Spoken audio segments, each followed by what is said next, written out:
Good morning, good afternoon, and good evening to everyone out there. Really glad to see everybody. Thank you for joining us, those of you that are viewing it live and those of you that are viewing this in the future. But our topic today is AI, everyone's favorite, right? The hottest conversation out there. It feels like it has been for a few months now. And we're reaching a certain degree of maturity. And so a lot of you here and a lot of the people watching, we're trying to figure this out. How do you bring it into your organization? What's the right way to do this? How do you avoid the pitfalls, the security risks, ethics, things like that? So that's what we're going to dive into today. And we've got some presenters here that have been right in the middle of it. So the way things are going to go today, it's pretty straightforward. Like I just said, we're going to introduce everybody. Everyone's going to say, hey, and then we're going to have a discussion. We have live question and answer sorted out, but I think we're probably going to do that like in the flow of things. This is meant to be more, again, interactive, not so formal.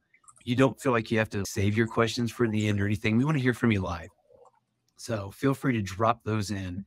So my name is Brandon. I'm the marketing director at Promevo, and I'll be your host today. And these are our experts, and I'm going to have them introduce themselves, starting with you, John. Hi, everybody. John Pettit, CTO here at Promevo. Been in technology for more than 30 years at this point, and have built and deployed AI systems across automotive and financial spaces. I'm really excited to talk about how we begin to deal with sort of the proliferation of AI we're seeing across the landscape. Thanks, John. Colin McCarthy. I'm the change management leader here at Promevo. I was a long-time Promevo customer. Promevo was my Google partner for 10 years. Recently joined the team. Long-time Google Workspace advocate and user.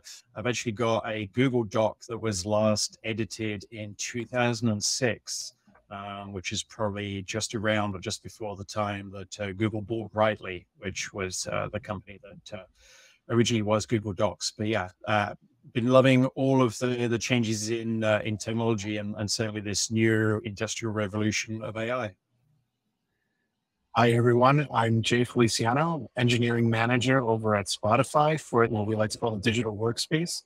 Been there for about 8 years now. And if anyone knows anything about the world that we live in, it's always changing, never stagnant. And now with the new onslaught of our AI overlords, we're super eager to adopt and willing to see what AI can do for us.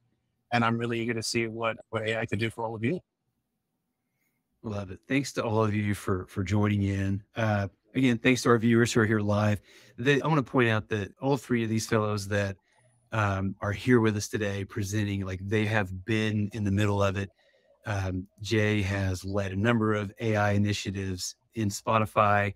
Colin is really our leader at Promevo. When a company comes in and works with us, Colin is the one that works directly with the company, training the leaders, training the employees. And of course, John, as our primary technology guru, has helped lead the charge for Promevo to get involved here. A lot of good experience here, people that have been in the middle of what you're wondering about and how do I do this? What's the right way to do this? These guys have been through it and they've got a lot of answers, and we're going to get into a whole bunch of that. So for those of you that are not familiar, Promevo is a premier Google Cloud partner. We specialize in helping companies like yours get the most out of your Google Cloud stack. And that includes Workspace, that includes Google Cloud Platform, some of the data analytics products like BigQuery and Looker, and of course, Google's suite of AI tools, Gemini, Vertex, and all of those. We also offer our Google Workspace user management and reporting platform, gPanel, which gives you a whole slew of powerful automation, reporting, and this omniscient control over your Google Workspace instance and your users. So this is the first in a 4-part series. If you registered for this one, then you've registered for all of them. Obviously, somewhere in here, we hope that one of these 4 are really going to hit home with you, but we really think that these 4 topics that we're going to hit, one per month, are going to be extremely relevant to you. Today, obviously, we're focusing on AI for your employees, AI as an enablement tool within your business. Next month, August 20th, we're going to talk about AI in your products and your services. And we're going to have an expert from Google joining us for that one. Those are things like, hey, is AI right for every business? Pick any kind of business. Is there a way that AI can help enable the customer experience? Can it enable even like some of your employees' tools? So we're going to dive into that on the 20th. September 17th is going to be all about proper AI adoption, regulation, management, things like you've brought in all these AI tools. How do you make sure that you're getting the most of it? Companies are going to invest a bunch of money in giving employees these tools. How do you make sure they're using it? And how do you keep an eye on it? How do you ensure that they're being like you're getting the most bang for your buck? We're going to touch on some of that today, but September 17th is where we're really diving in on that one. And then October 22nd, we're going to bring it all together. We're going to have a handful of companies that, again, like Jay at Spotify, have been in the mix with AI. They brought it in. We're going to talk about what their experience is, what they've learned, what worked, what didn't. So we hope you'll join us for all four of them. And of course, everything will be recorded and shared out afterward. So with that, I think you guys are tired of probably hearing me talk. Let's have a discussion here, guys. I think right off the top, the thing that a lot of people are wondering, what I would say is AI is coming to your organization. AI is already in your organization, right? One way or another. And if you haven't brought in a like employer managed AI service, you've probably got a bunch of employees out there that have set up their own instances of ChatGPT or Claude or even like the Gemini that comes with Gmail. I'm curious to get you guys' perspectives on this. We'll start with you, Colin. What is it okay to have a BYOAI set up in as a company? Bring your own anything has never really been allowed.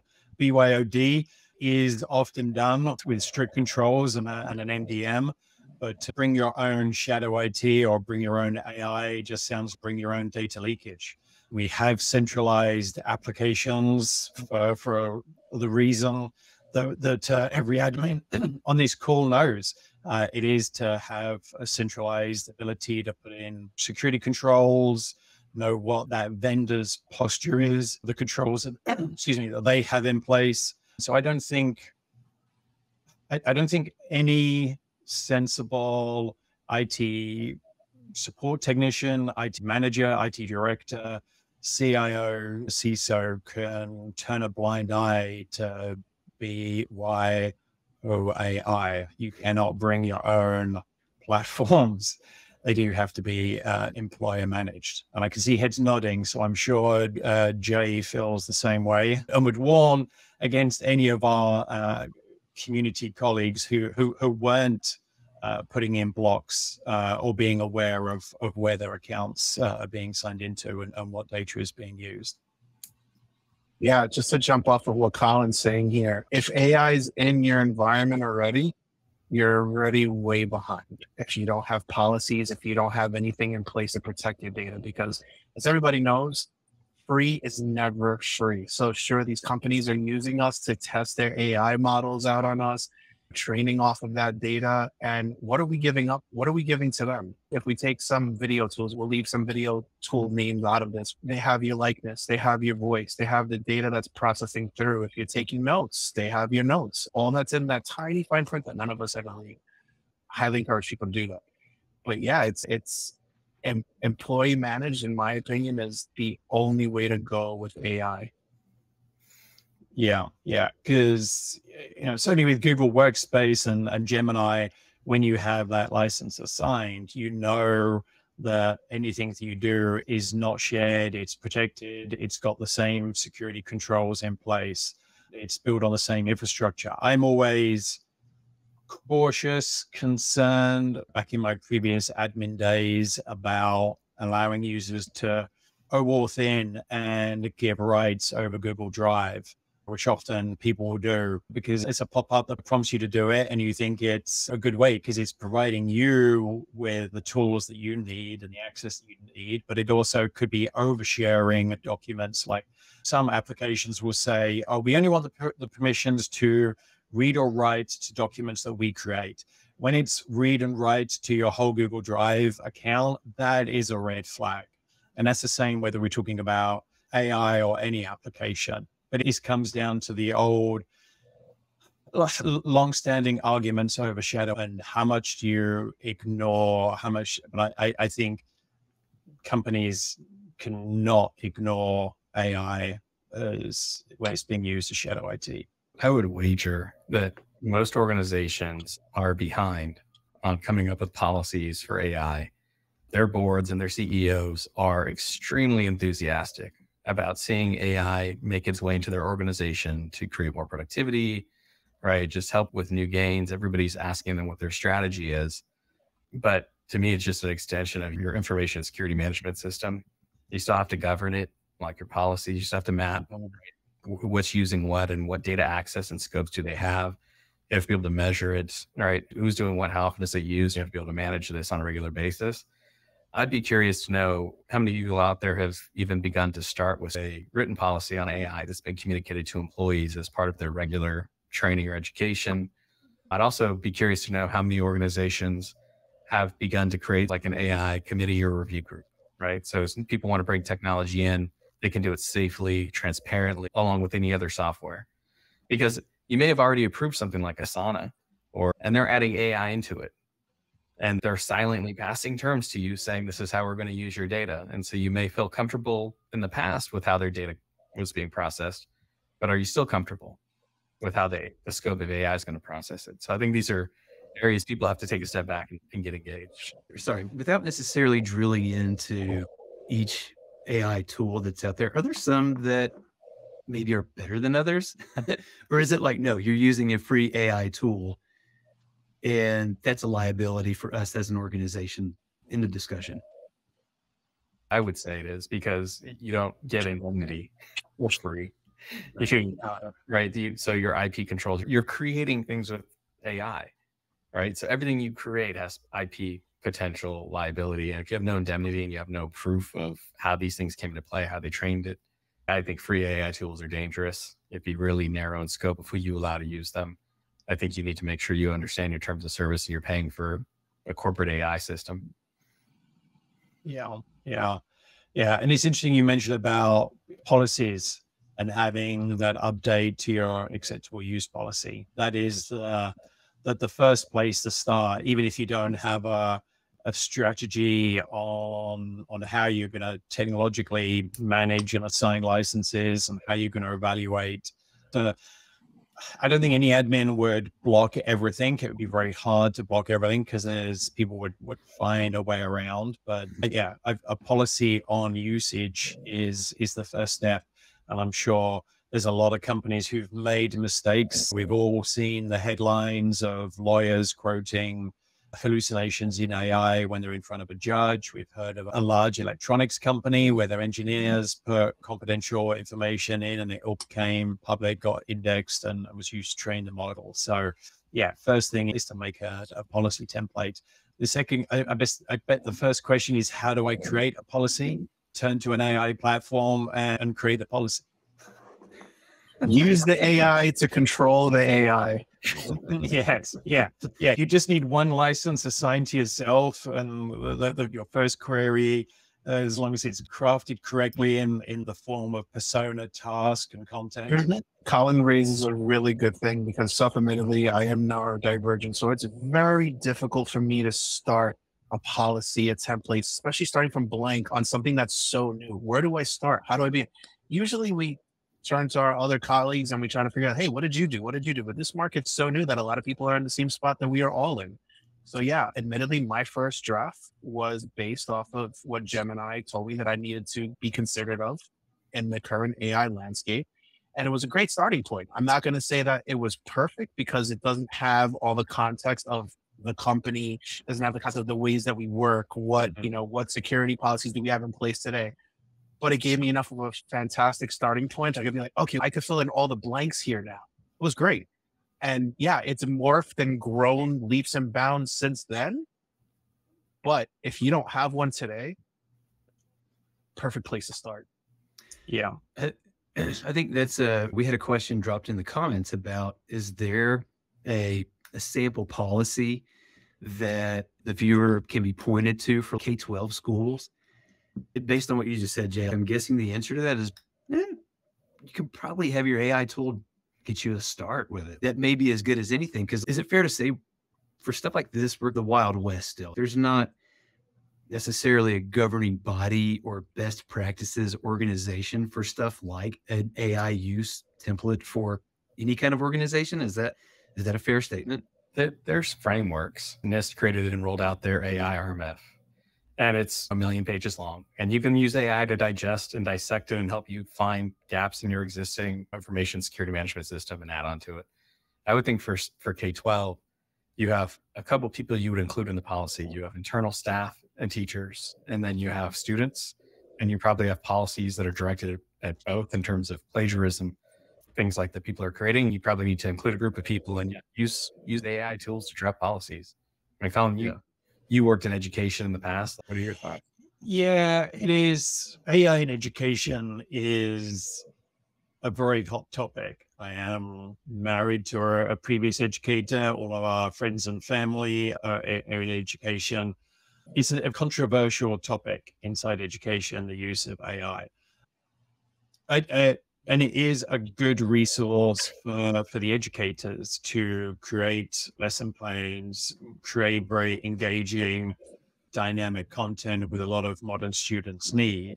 However, there is a horrible flip side where students would just use AI to do their work. But I think that towards the end of their school career or in college, as Jay and I and other companies are deploying AI tools, and it is a skill, just like learning to touch type back in the day and learning how to use Windows or Mac or Linux. It is going to be a skill. So it needs to be taught at the correct level in education, I think. I would hope that maybe, I know the government has done some work on having a czar for AI or some policies. I would hope the Department of Education has a template that other schools can choose and use. Yeah, it's a tough one. To bring it back to the business world, I think this is similar to when the smartphone really began proliferating. Can you keep them out of school? Maybe you can keep them out of schools. Is that the right way? Because kids they're getting smartphones, they're getting smartwatches earlier and earlier. We're seeing that happen in parallel with AI.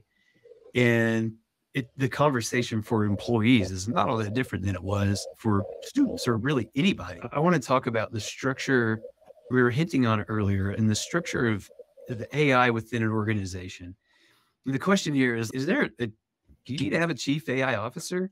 Because based on some of the comments that you guys were making earlier, like part of this definitely involves security, but I'm also hearing there's a lot of different departments that are involved in here.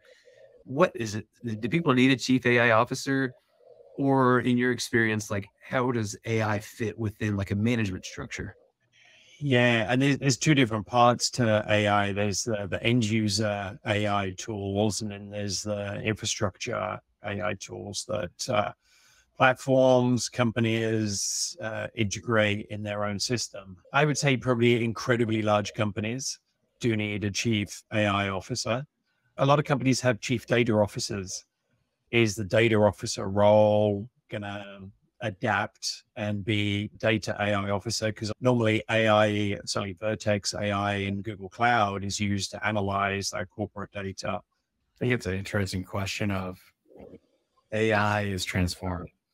And some organizations have like a chief transformation officer responsible for initiatives that are meant to transform the operations of the business. And so you could see it falling into that. If you don't have a chief transformation officer, this is a blend of roles of security, of data, of operations. And so you're going to need CEO sponsorship.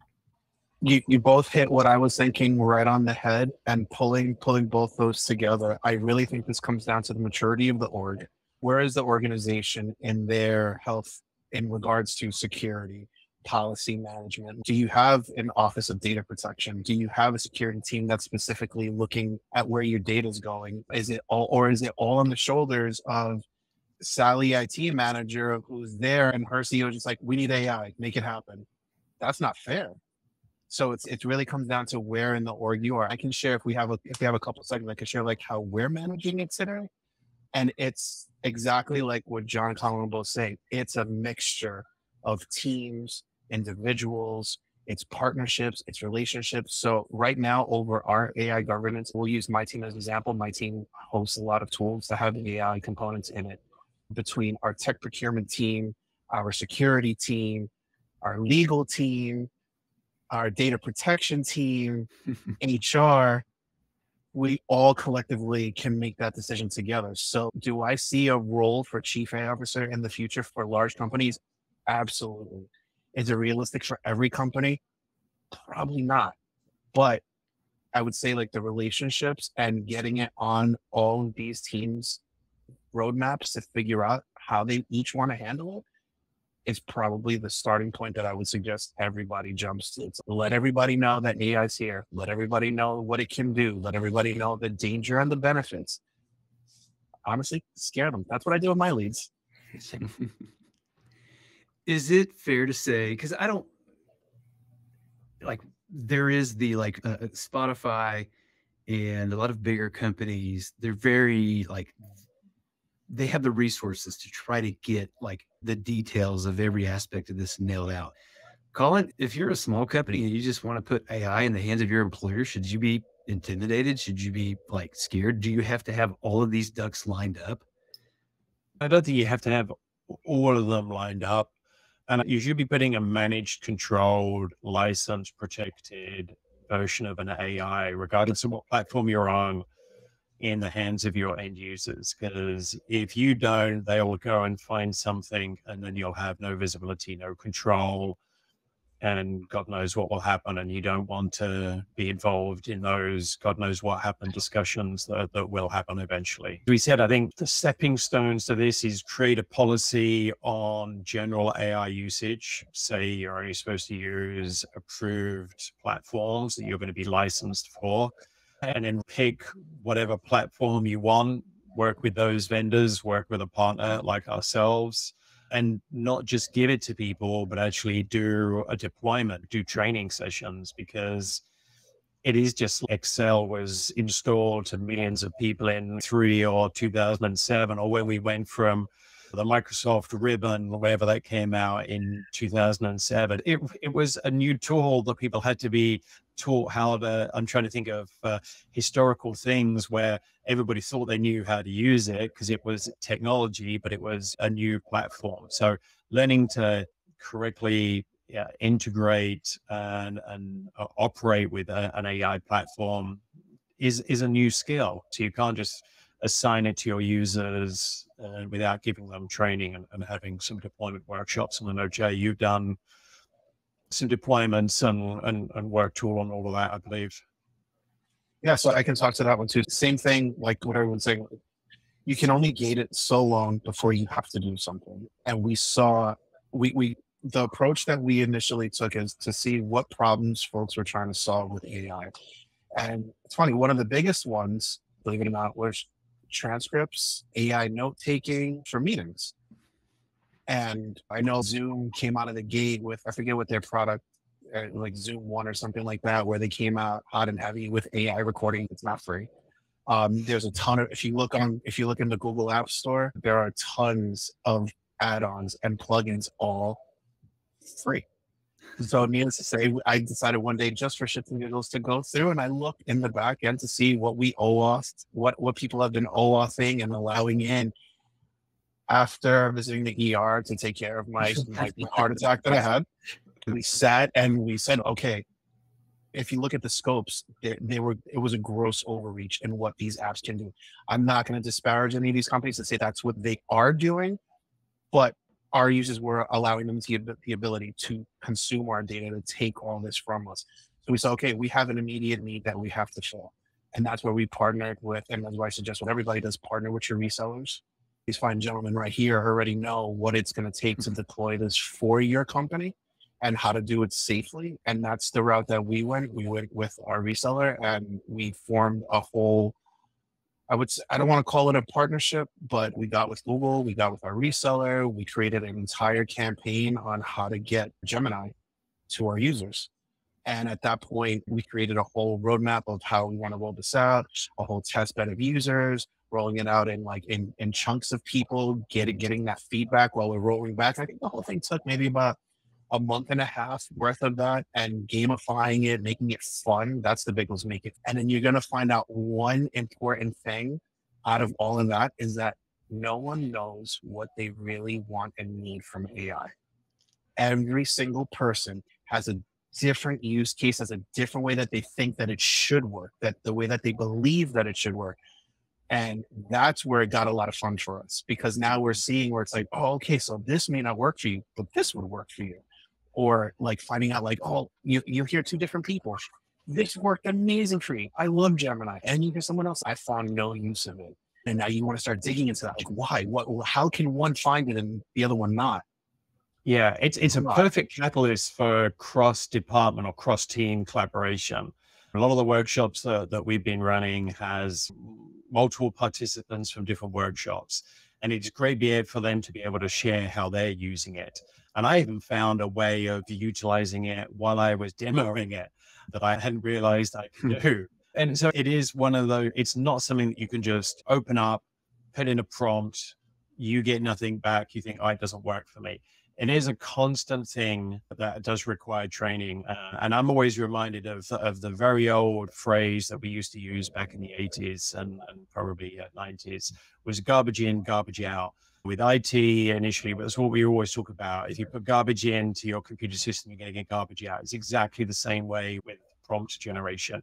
If you're not clear and have some clue about what you're going to asking and how you want to get your response back, you're not going to get what you want. Yeah, it's good to hear that you've also done that phased rollout as well, Jay, because support also has to be brought up to speed and be the champions. They're going to be the prompt masters because everybody's going to open a ticket saying, I did this prompt in Google Docs and didn't get the response I wanted. Gemini's broken for me. Can you fix it? Yeah, very true. It's very true. And I just wanted to call out real quick. So we spoke about how AI can help us get out of our way and how we can do things faster. So for the person that in the chat asked for a K through 12 policy sample, I just generated that for you. I sent it to Brandon and to Colin so that they can share that with you. But that's exactly, yeah. You have to do this in phases. You have to drive adoption because this is a tool.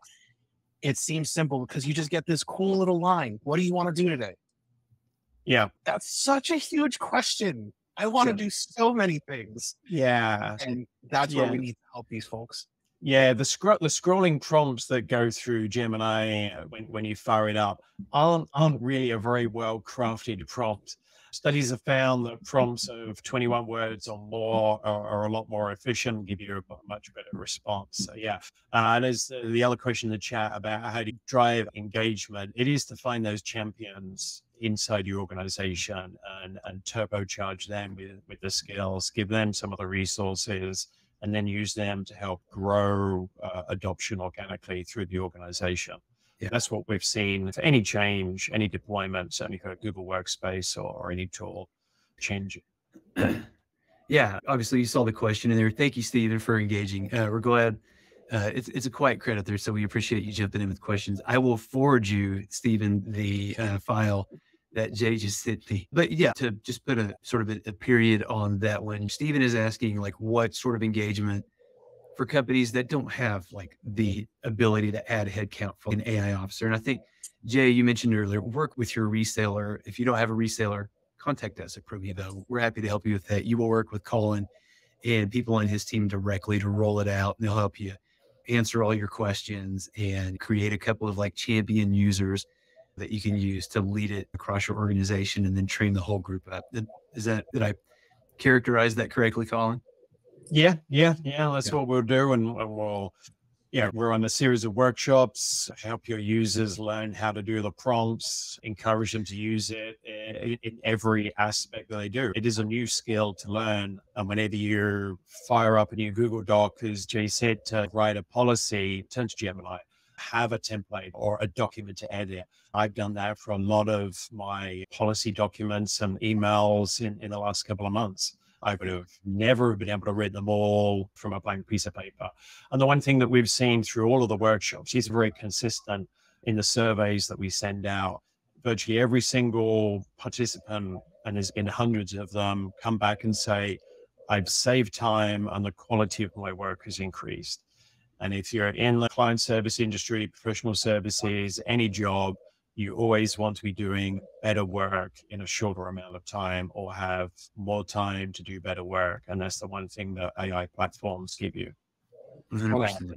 Fair point, Colin. And also working with a partner, a lot of times they have an access to funding, especially now, to make this cost nothing for you practically, to get a couple experts in there to help you lead this transformation and work with you on it. So if you're serious about evaluating it and bringing this into your organization, yeah, definitely reach out to Promevo or another partner. Again, it doesn't have to be something expensive. So it can be something that can come in there and get you the expertise you need. And as a reminder, we are going in depth on this topic in September.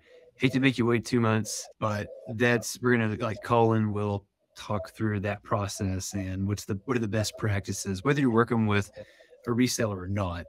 We're going to go deep into that one in our September webinar. So again, everyone that RSVP'd here will be registered for that one. So we'd love to see you kind of going in a slightly different direction. I'm curious about who in an organization is AI right for. As the marketing guy, it makes sense because I'm generating content, emails, blogs, things like that all the time.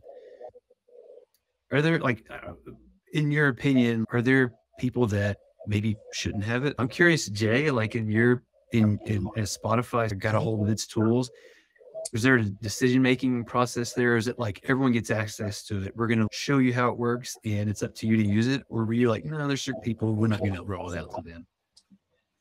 It's a great question. I think we took the question a little like one step further, and is one AI tool right for all employees?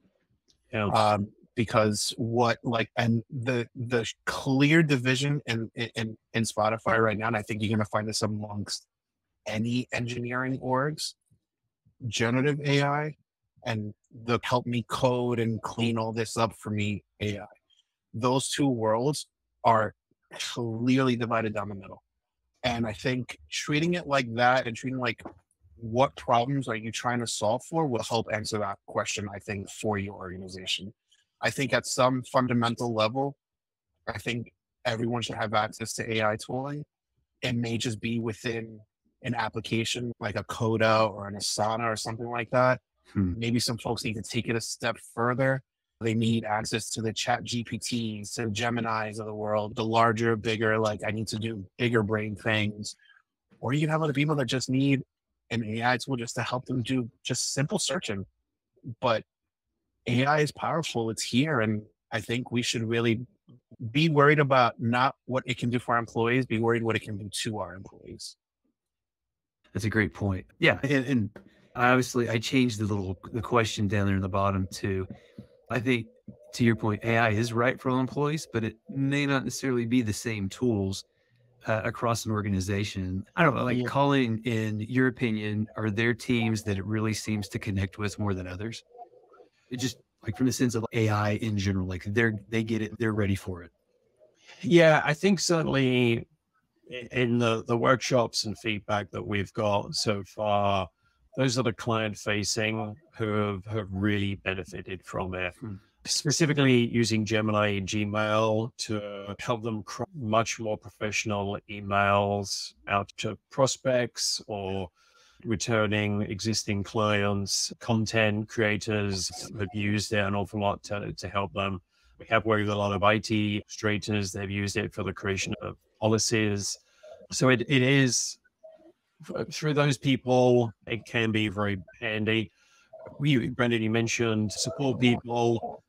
As Jay said, a lot of these tools, you have AI built in, a lot of the ticketing systems. So the support people who are solely working in their ticketing platform might not need a license assigned to their workspace or Office 365 identity, but certainly need access to it inside those platforms. I don't think any of these tools do everything perfectly. The creatives might need a special tool. The coders obviously do need a dedicated tool. I know there's the Gemini for coders in Google Cloud.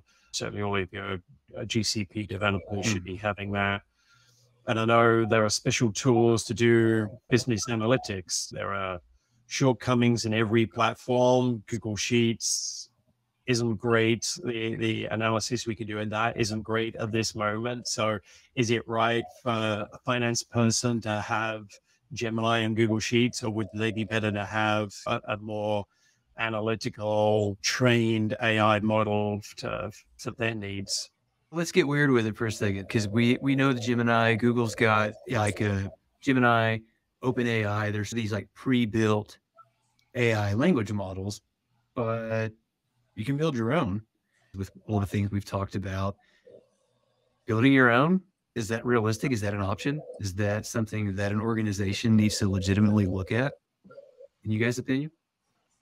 I think the line of build versus buy, there's enough complexity and a lot of people already coming in across the ecosystem with new AI. You should definitely look at buy first. You shouldn't jump out the gate and say, we have to build this, because there's a lot of free air out there and you can integrate with pretty much all of them. But there are some that, you may add value to your business. But you have to look at the ROI on projects. Like, what are you getting out of it commercially in terms of actual time savings? I've seen a lot of projects start and get stuck in experimentation on the build side. It's not as straightforward a path yet to just simply, I'm going to build my own AI system. There's lots of ways to do it. There's a lot of documentation on it, but it's not a simple task and it's not simple to maintain. And cost, right? What's the cost to host AI now? We see that these companies are adding it, and the costs year over year are going up with a lot of the SaaS tools that are out there. So do we just pay that fee? Do we take that undertaking? Like, it's a very, I think, company dependent line item, right? Like, where are you in your journey? Like, what can you afford to spend? That's why, I'm going to go back and say, why I love Gemini. And I really enjoy Google's approach to AI right now for the things that they're doing positively. They're addressing the needs for different work types. And Colin came up with a good one earlier, where it's when you need to, if you have a finance person that needs deeper analytical tools, right? Yes, we can go outside and we can buy this stuff. We could also build something. But like with Gemini, there's like that in between where it's, you have the data already, you have the tools, you have AI functionality. Now, what can you start mixing into a glass to come out with what you're actually looking for? And John mentioned something yesterday in a combo that we were having around vertexes and using the Gemini functions there and building that and training it on your own data. So now you have data that you trained, that you have control over and no one else. And you can deploy a cool AI feature for your company that's tailored to you, that you didn't have to buy.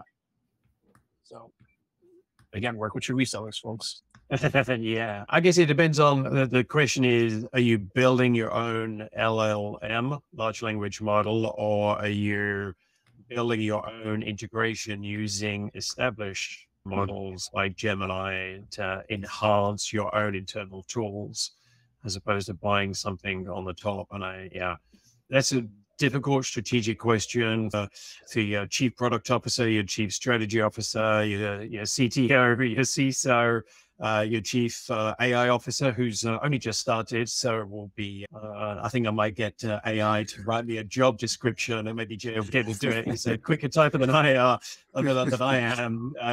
What is the actual job description, job posting for a chief AI officer? What do they need? Even with your LLM, you can take your data and make Gemini bespoke to your data, right? So you can take a generalized model, Claude, whatever, Llama, and you can then print it down using your training inputs without having to do a full retraining. You don't spend $10 million. So you have paths. I think that's a great point, Jay. You have paths to get better accuracy and things that benefit your business that you can integrate with, but you still have strategic decision. And again, I don't want to make this one big, long sales pitch for other webinars or Promevo, but this is the topic that we're really going to dive into next month. We're going to get into really imbuing AI into your product, your service, your company, and using some of the other models, like Jay mentioned, Vertex, that is really meant for your customization. And we got one of the main AI gurus at Google's going to join us. We're going to bring on our own AI, our own developers to talk through it. So just another pitch for that one. We have a few more minutes here. I want to get into kind of take us back into the employee world, and then we'll wrap it up. But I think we've hinted at a lot of this, but I'm curious about the ethical side of AI. And I'm thinking of instances, maybe these are far reaching instances or sorry, like reaches, but employees maybe relying on AI in their emails to each other. Like maybe you lose some of your voice. There's also malicious things like employees pretending to be other employees who might generate a potentially like offensive image or something like that. Going back into like regulation, like how do you prevent this stuff? Is it possible? What are the things that people need to be aware of when you're handing a tool that's got infinite creativity capabilities to it? How do you make sure that the usage stays on the up and up? Or can you?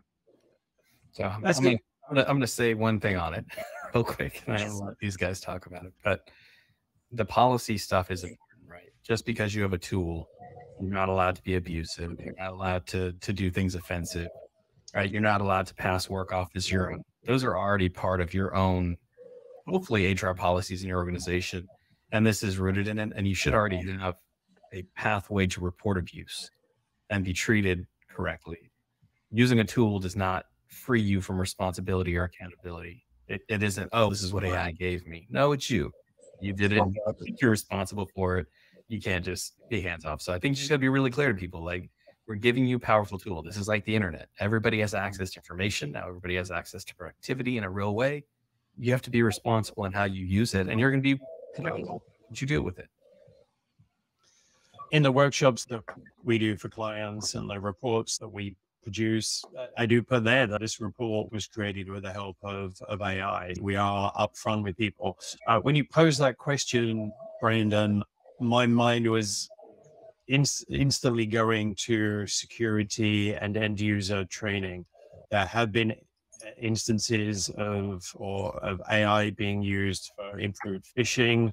There has been even at the company that I previously worked with, somebody tried to spoof CEO with a fake Teams call with one of the subsidiaries to try and get them to make a withdrawal for a huge amount of cash.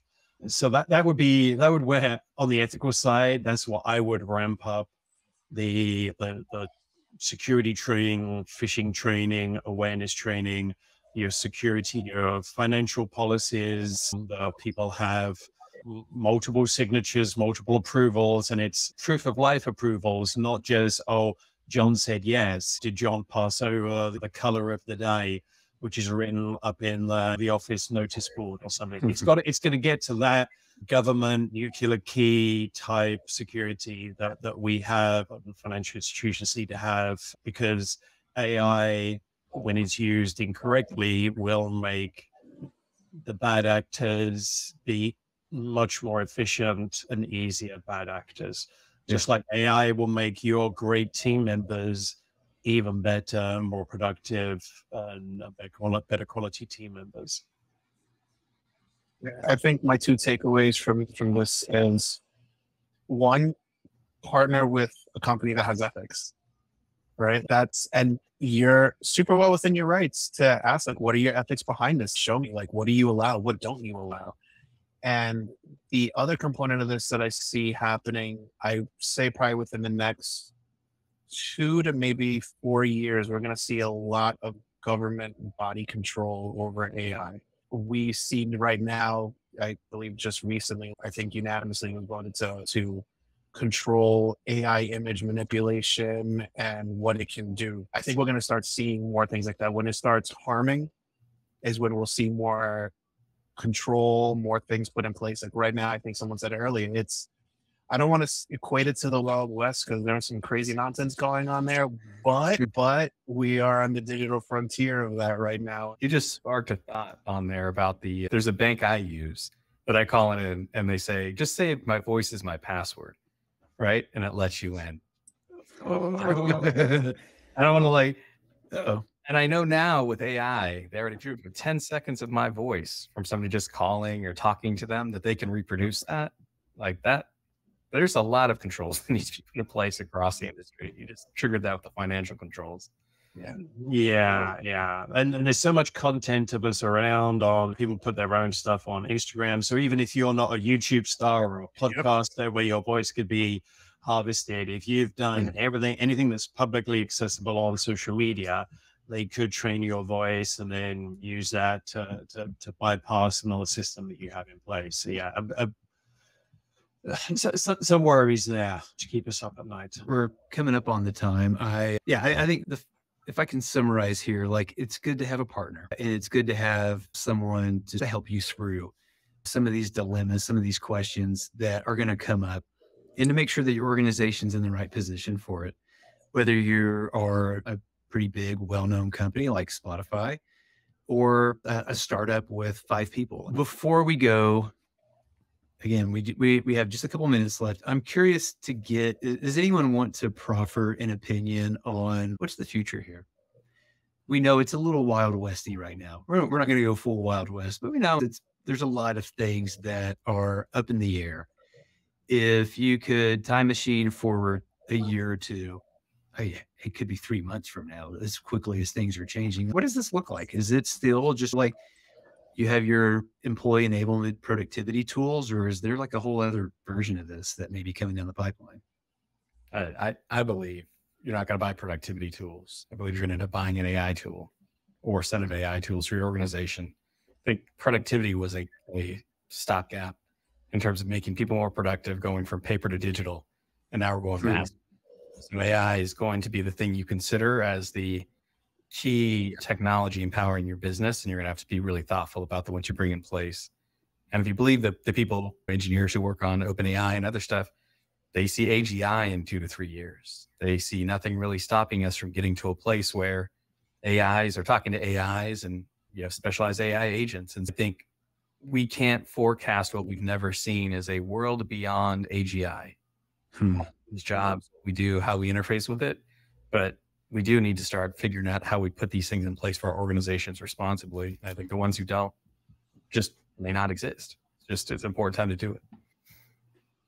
Yeah, to echo what John said, I think this will change collaboration platforms. I think this will be as big a change as Slack always said their platform was going to change how we viewed communication and get rid of email. We still use email, but do I need to monitor my inbox when Gemini can summarize my inbox and tell me what my action items are? So I think a lot of business processes could be enhanced and automated. I don't want an AI Colin to be talking to an AI Jay. There is no value in that. I think we'll still be able to do a lot better work talking directly and collaborating and have those discussions. Yeah, it'll be interesting to see what does it evolve. Yeah. Jay, any final thoughts? Yeah, sure. I see a world where we're going to be creating new careers, new ways to manage our work, right? I want to live in a future where my workspace is AI driven. I am at the head of it. I'm in control of it. I'm having it do the things that would take me, you add up the 5, 10, 20-minute tasks that you have to do throughout a day, and I can reclaim all that time back to be more creative, to be more forward thinking, and not live in that firefighting mode that I think a lot of us tend to be in. I see some big things coming. The positive outweighs any potential negatives that I can see. I don't think people need to be afraid of AI. I think they just need to be afraid of not being left behind. And that is a perfect point to wrap it up on. Jay, John, Colin, awesome. Like, great stuff in there, really crunchy, like stuff to really think on and chew on. Anyone else that's out there that wants to like get on this journey, reach out to us at promevo.com. That's what we do. And we're happy to help. In the meantime, we'll see you at the next one in a month. And thanks again to our presenters, and thanks to all of you, and have a great day.